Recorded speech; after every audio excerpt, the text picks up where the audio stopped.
This is Nightly Business Report with Tyler Matheson and Sue Herrera. Funded in part by HSS.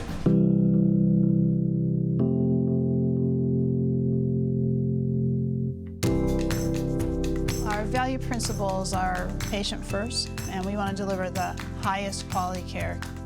The goal of creating and sustaining value is all about putting the patient at the center of the equation.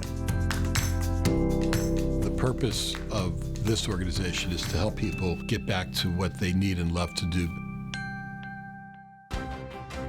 So close. The Dow inches towards 20,000. What investors should and should not do as the market closes in on this big round number. 1 day away from a possible interest rate hike, but as rates rise, will the stock market rally be slowed or stopped? Malicious activity. Shopping malls have become fertile ground for cell phone hackers. What you need to know to protect yourself. Those stories and more tonight on Nightly Business Report for Tuesday, December 13th. Good evening, everyone, and welcome. Dow 20,000. Well, not so long ago, like for instance in February of this year, reaching that landmark number seemed a ridiculous idea, preposterous even. Well, not anymore. Today, the Dow Jones Industrial Average came within about 50 points of that milestone. Didn't make it there. That'll have to wait for another day. Maybe tomorrow, maybe not for months or even more. Who knows? But what we do know is that today, roughly 5 weeks from the election and 6 from the inauguration of Donald Trump as president, the 3 major stock market indexes finished the session at all-time highs again. The blue chip Dow index added 114 points to 19,911. Its 7th straight record close. NASDAQ up 51, S&P 500 gained 14. And later in the program, we'll look at what investors should keep in mind when stocks hit these big numbers. But don't forget, tomorrow the Federal Reserve meets for a second day, and many expect policymakers to raise interest rates for the first time in a year. And the path of interest rate increases could be a pivotal factor for the market and investors. Steve Leisman tells us what some of the top economists and money managers are looking for. Big questions heading into tomorrow's Federal Reserve meeting after all the changes in the markets and politically. Wall Street, according to the CNBC Fed survey, seeing a more aggressive Fed in the years ahead when it comes to interest rates. And while they generally approve of the policies of President-elect Donald Trump, they worry that the stock market may be too optimistic and Trump's trade policies could hurt growth. Here are the expectations. 96% saying the Fed will raise rates at the meeting tomorrow.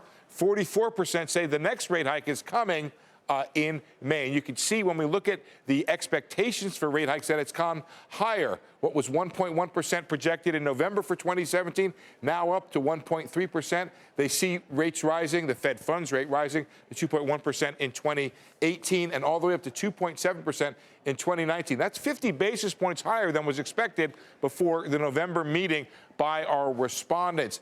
The market, the respondents do think that the market has gotten a little bit ahead of itself. 56% saying that the market is too optimistic about Trump's policies. 42% saying they are realistic. And looking at what they think about Trump's policies, generally positive. 3/4 say they are positive about individual tax cuts proposed by the president-elect.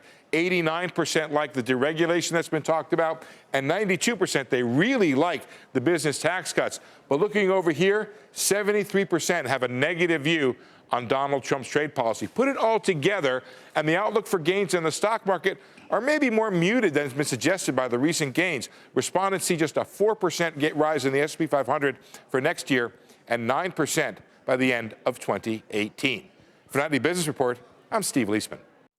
What matters even more than whether the Federal Reserve raises interest rates tomorrow is what the central bank says about the future and then what it does in 2017. Darryl Cronk is president of the Wells Fargo Investment Institute. Darryl, welcome. Good to have you with us. What are the odds that in 2017 the Federal Reserve sees an economy that's growing faster than maybe anticipated, fiscal stimulus that causes the economy and deficits to expand maybe a little bit, and inflation picking up, and they decide to move more aggressively than we anticipate? What are the odds of that? I still think that's a fairly low odds scenario or probability scenario, maybe a 1 in 4. Certainly, I think we're going to hear in the press conference tomorrow Chairman Yellen say that the Fed wants to remain data dependent. It needs to see the follow through, not just of the new administration's policies, but growth continuing to follow through and inflation, to your point, taking that next leg of upshift, Tyler. What are you going to be listening for tomorrow from the Fed chief, and what is the market going to be listening for?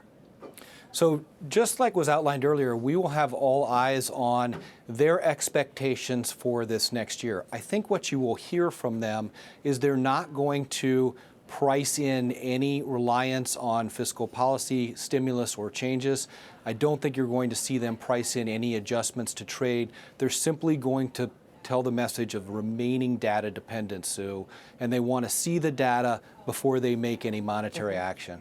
Has the bond market and has the currency market already done some of the Fed's work for it? Yes, Tyler. I think the bond market has largely done a lot of the work for the Fed and is in some ways given them air cover. The 2-year Treasury today closed at 1.16%.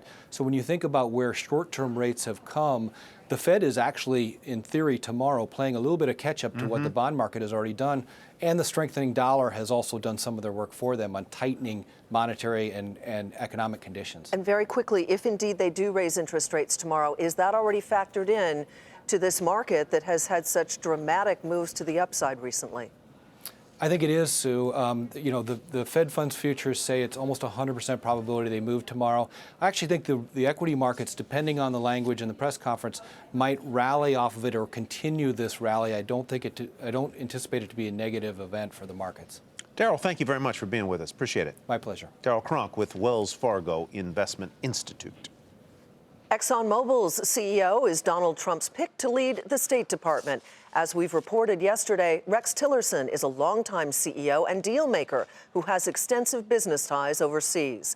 In a statement, Mr. Trump said Tillerson will, quote, promote regional stability and focus on the core national security interests of the United States. The president-elect also chose the former governor of Texas, Rick Perry, to be the next energy secretary. In 2011, though, the Department of Energy was among the agencies that Perry said he wanted to eliminate. The head of OPEC, the cartel of oil producers, said Exxon's Rex Tillerson will be a great asset for the incoming administration. He made the comments just days after entering into a production cut agreement designed to end the global glut of oil. And today, Jackie DeAngelis caught up with him in Washington.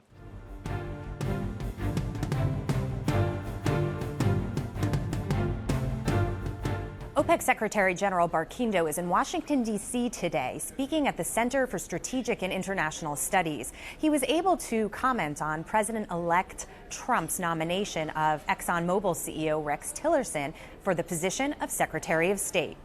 Rex Tillerson, I know personally.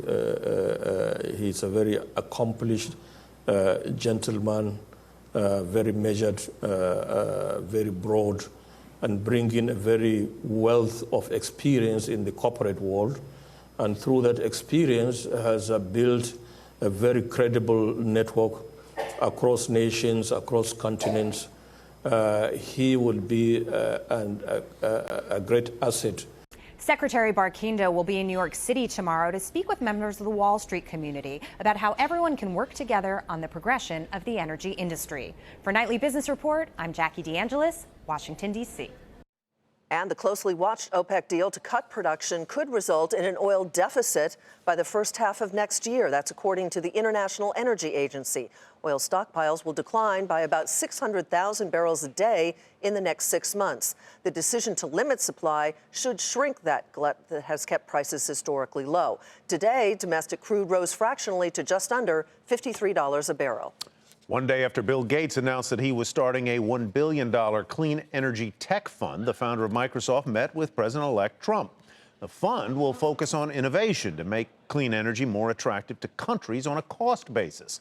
And innovation is what he discussed with the president-elect. We had a good conversation about innovation, how it can help in health, education, impact of foreign aid and energy, and wide-ranging conversation about the power of innovation. Thank you.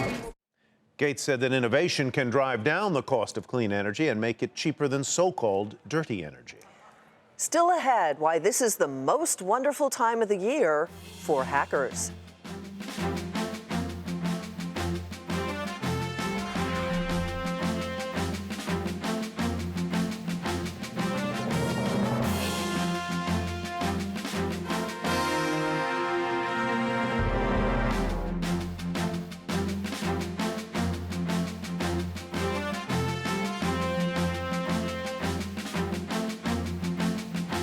Another blow to Wells Fargo. The bank failed its so-called living will test for the second time. Regulators will now place restrictions on the firm until the problems are solved. Large banks must submit a living will or a blueprint that regulators can follow should the bank fail. The blueprint is designed to prevent the failure from bringing down the entire financial system and burdening taxpayers. Wells Fargo says it is disappointed by the ruling. Small business optimism has skyrocketed since the election.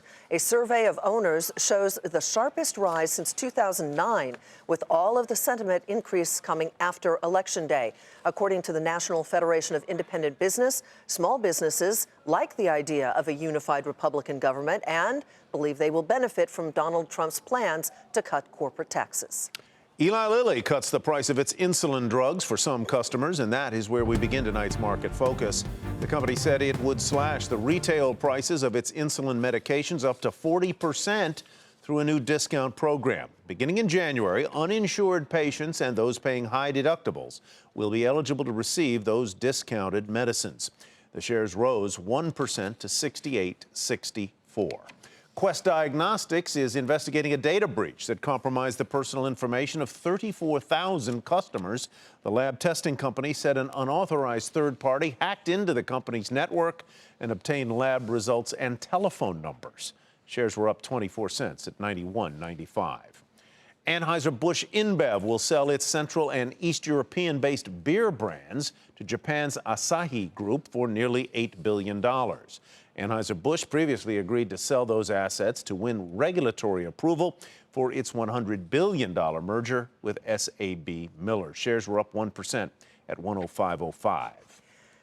Google's parent Alphabet is spinning off its self-driving car project into a business called Waymo, which will operate as a standalone unit. That move could signal Alphabet's desire to bring autonomous driving to market and monetize its technology. Shares of Alphabet rose almost 1% to $815.34. And Verifone's shares continued to rise today following the company's better-than-expected earnings after the bell yesterday. The payment system maker issued guidance for next year that came in below expectations, but investors still applauded the results. Verifone shares soared 8% to $17.85. Have you shopped online lately? Answer's probably yes, and there is a growing chance that you bought something big and bulky, and that means the companies that bring you those oversized items have to make some costly changes. Morgan Brennan reports tonight from Metuchen, New Jersey. Toy cars, big screen TVs, even trampolines. Big ticket items destined for doorsteps. Experts say online sales of these oversized goods are now growing faster than the rest of e-commerce.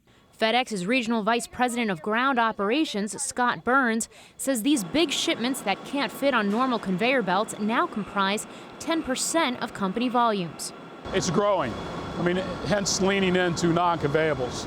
The business is growing, the consumer wants to ship it, they're willing to pay for it, we're willing to build capacity for it. So the numbers are up year over year, they continue to increase, as does the e-commerce business in general. This New Jersey annex came online earlier this fall, one of 6 that FedEx has rolled out to, in part, handle these bigger, bulkier items like furniture and rugs that consumers are increasingly buying online.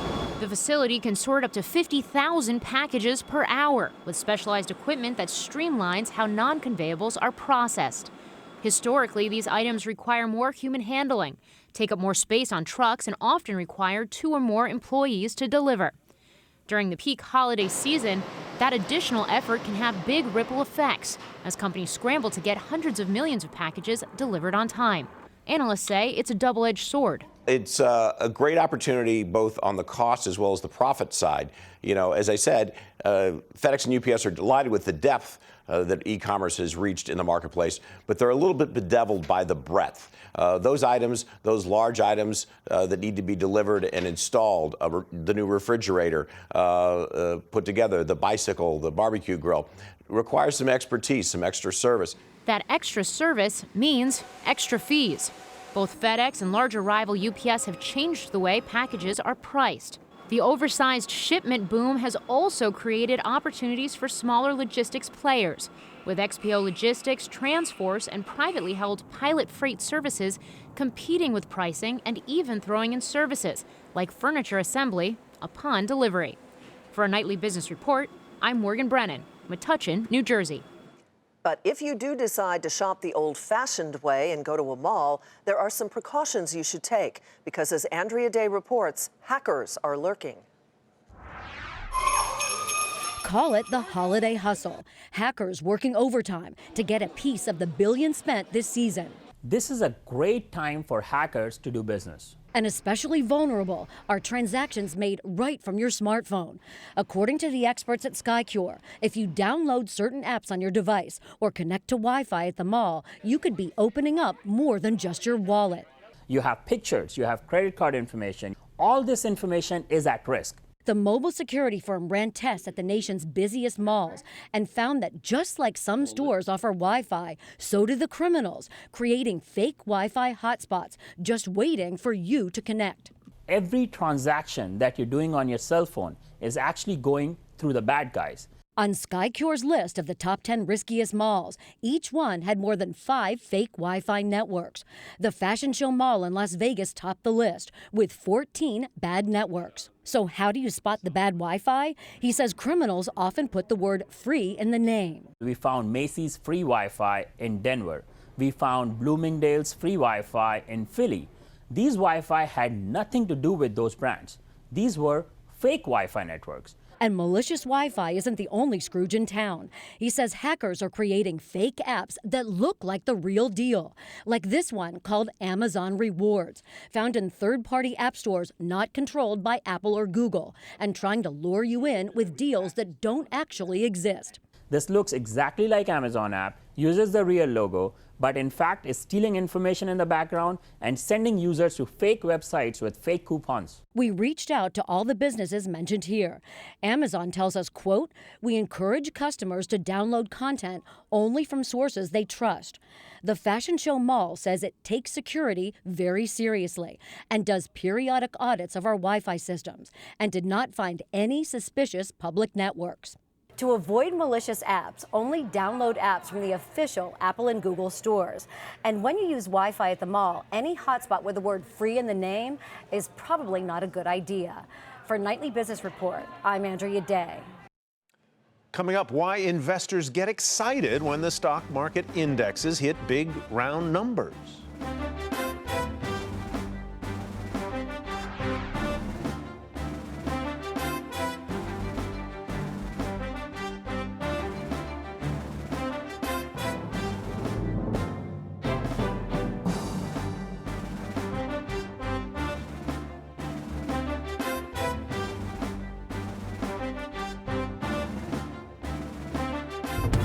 Here's a look at what to watch for tomorrow. As we reported, the Federal Reserve is widely expected to raise interest rates, and Fed Chair Janet Yellen will hold a news conference. Retail sales and producer prices for November are due out, and Donald Trump's team hosts a summit with leaders from the tech industry, and that's what to watch for tomorrow. As the Dow marches towards 20,000, some investors are looking for new stocks to buy, an increasingly difficult task in this rising market. Contessa Brewer went to visit an investment club in Warner Robins, Georgia, to learn how they do it.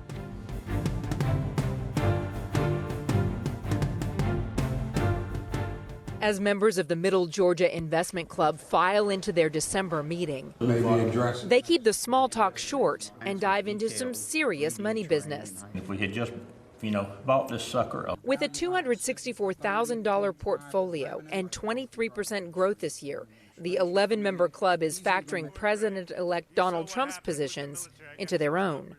You're going to look at your banking industry now that Trump is going to be elected president. You're going to look at the energy, gas, oil, And then you're going to fall away from pharmaceuticals. Both of them made comments, negative about the pharmaceuticals. Their biggest stock holdings are in AT&T, Cognizant Technology, and Magna International, an automotive supplier. They just dumped their stake in the biotech Gilead. Another concern is with the Affordable Care Act. You don't know the results of what they're going to replace it with, if they're going to replace it with anything, okay? So there's a lot of uncertainty. In a region that relies on Robins Air Force Base for its economy, defense spending is suddenly getting more debate from the club after Donald Trump's tweets calling out Boeing and Lockheed Martin. He was just looking at a few things like, the one plane, Air Force One, costs too much. I agree with that. We need to cut that. But he's going to build up the military in other ways that I think is going to more than make up for a few of the losses. The market rally is also making buying difficult. The club is sitting on 22% of its portfolio in cash. A lot of times we walk away and there just wasn't anything to buy because everything was overvalued. A lot of the stocks they're high now. They're hitting their peak. So you have to just watch. But there's still good stocks out there. This month's research focus, internet stocks, which the club doesn't own. Facebook is a buy. After much discussion, the club made a unanimous decision to buy 75 shares of Facebook. What took so long? The club's guidelines demand 5 years of stock performance to consider. And Middle Georgia Investment Club says it's taking a long view.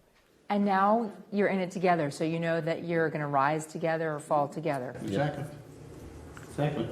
No matter the new president's policies or cabinet picks, the investors here are confident and optimistic in their strategy together. For Nightly Business Report, Contessa Brewer in Warner Robins, Georgia. And the Middle Georgia Investment Club has seen new interest from potential members since the election, and this comes even as the overall number of investment clubs has declined over the past decade.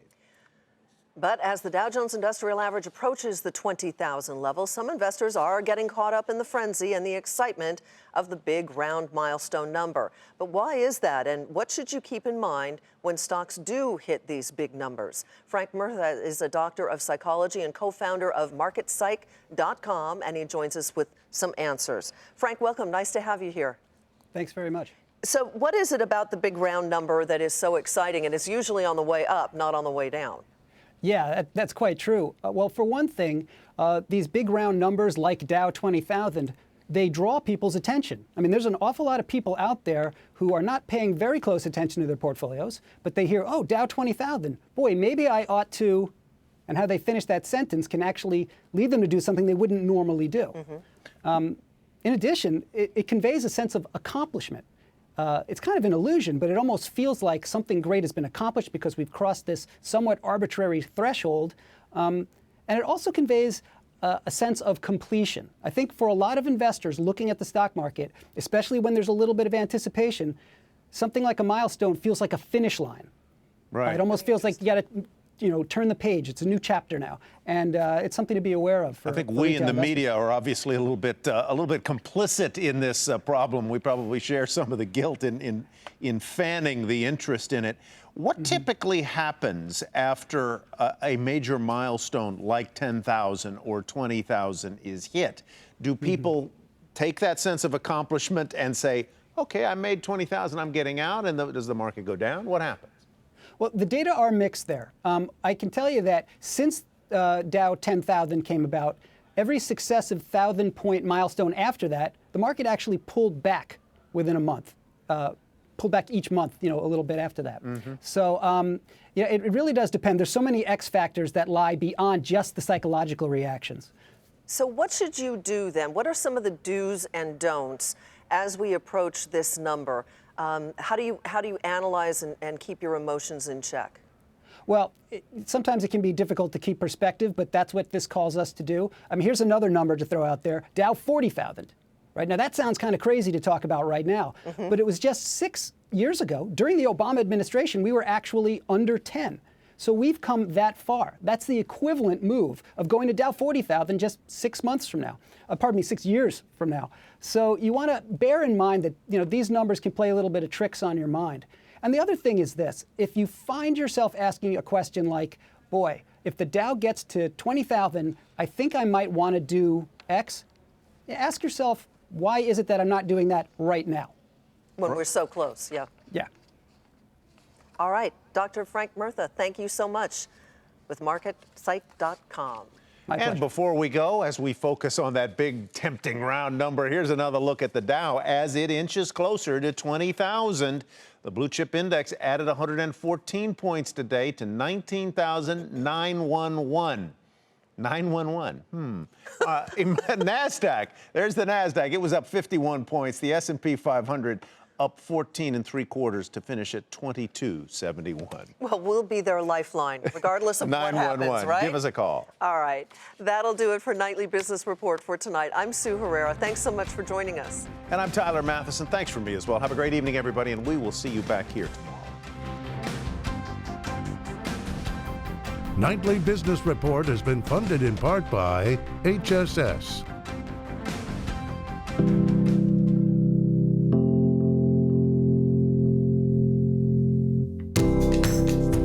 Our value principles are patient first, and we want to deliver the highest quality care. The goal of creating and sustaining value is all about putting the patient at the center of the equation. The purpose of this organization is to help people get back to what they need and love to do